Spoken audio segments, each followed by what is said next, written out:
Awesome. Welcome, Eddy. Thank you very much. Over to you. 7 minutes. Okay, here goes. Kia ora koutou. Taku mihi kia koutou. He mihi mahana, he mihi aroha ki te kaupapa o te pō no reira. Tēnā koutou, tēnā tātou katoa. So, this is a really difficult topic to fit into just 7 minutes. And there are about 1 million different things that I could talk about. I could talk about the whānau that I become part of. I could talk about Creative Mornings, something that we've been running for 5 years. But what I'm going to tell you about today is the thing that I spend most of my time doing, and that's the business that I founded with my best friend 5.5 years ago, Curative. So when we first started, interestingly, we started out of a place of frustration too. My background is in advertising and in PR, and like many of you in the room, I could see that there were a whole bunch of things that were not going quite as well as they could be in New Zealand. There are people that are victimised, there are people that are living in poverty, there are people that are not earning enough money, there are people that are victims of harm. And there are a whole lot of organisations in New Zealand. There are 97,000 community groups. 24,000 of those are charities. They're all trying to do something about all of these big issues, but there was something that was meaning that they weren't able to make the impact that they thought that they could. And so really, for me and Jade at the time, we felt that there was something in these skills, these abilities that we had, for me advertising, for her design. There was something in the ability to actually articulate issues, to understand the power of brand, to set clear visions and intention, to have language that people can understand, so that we could move these community organisations who have fantastic goals and hopes and are doing amazing work on the ground. But then they didn't have the brand presence. They didn't know how to tell their stories. They didn't really know who they were. We knew that there was value in us helping them to figure that out so that they could mobilise more people and do more work on a bigger scale. What we've learnt is that the first thing that you need to do when you're working in the community sector is humble yourself extraordinarily. As creative people, we always thought that we had the answers. You would give us a brief, we would go away and we would cook up something wonderful and you would love it. However, when you're working with the community sector, you need to remove every ounce of creative ego and you need to smash assumptions. And lucky for us, we love to do that, and we love to do that with cups of tea in hand, which I will say is another good point to building communities. Cups of tea and food go a really long way.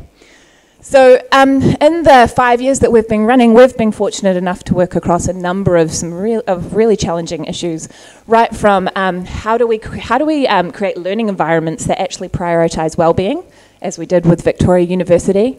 How can we minimise harm and the bullying behaviours towards queer and trans young people in schools who experience 3 to 5 more times daily bullying than any other young person? How can we build a nation that values leadership, and what does leadership really mean to New Zealand? There's a lot of feminist work in our portfolio as a team of 7 women and 1 man. We've done a lot of work on mental health and wellbeing, a lot of work on diversity, and a lot of work in the education space. But really, I'm going to just take you through two case studies as quickly as I can to help you understand what I mean by us smashing our assumptions. So this project here is called Dear M. HELP, who is an organisation who've been working with young people for about 30 years, supporting the victims and survivors of harmful sexual behaviour, came to us and they said, young people are not accessing our services, we think we need to build a website and then they will. And we said, okay. Not sure about that. Let's get some young people in the room and they can tell us why they're not accessing your services. Incredibly difficult conversation to have. We allowed a lot of time, 9 months, so that we could build some trust and some belief in each other, and so that we could have some real play and conversation and dive really deep. What we learnt was that if a young person experiences any kind of harm, they're actually not going to reach out to a service or something that they don't already know and that they're not familiar with. Instead, they're going to turn to something that they believe in, the sisterhood, their friends, their peers. So what we needed to create was not a website that told them all the services that they could access, but we needed to be a part of their life daily. So that changed our brief entirely, and we ended up creating, it is a web portal, but it's a web portal that tells the inspiring stories of women who have overcome hard things. And underneath that sits all the details of what to do and how to support your friends.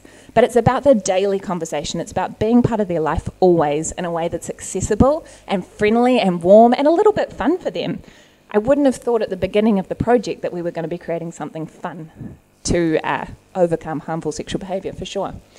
The other project is a bit more community specifically. So in New Zealand, we have quite high statistics around our people who breach their driving conditions. Something like 87% of people will drive and breach.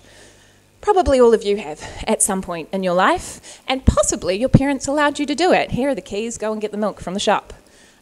What we found out was that Mangere was particularly prolific. And so we used Mangere as a bit of a pathfinder, and we worked with them to understand why were young people driving in breach of their licence conditions? Why were they making our roads so unsafe? And we learned that they really want their licenses, but there are a whole lot of barriers for them getting them. And by understanding those barriers, and also by understanding that actually one of those barriers was their parents, their grandma, their families, their friends, who were enabling them to do this illegal behaviour, we realised that it wasn't the young people that we needed to talk to, but it was their entire whānau. So it changed the way that we responded to that brief, and we ended up creating a solution that meant that the whole family had to go through the licensing process together, a lot of fun activities. They did a pit stop challenge all across Mangere where they had to complete challenges. I'm really proud to now say that in the year that this project's been live, 200 young people have got their licence. And Mangere have adopted this project so fully themselves. There were more than 100 people involved in the co-design of this before we even launched anything, that they have now managed to secure 2 community cars, which are available to all young people for them to practice and also sit their licence in. So there's value in understanding what the community needs are, responding to those truly, fully and openly, so that they can then adopt and embrace and be empowered to see these changes themselves. So the thing I leave you with is, if you're doing work with your community, what do you know about them?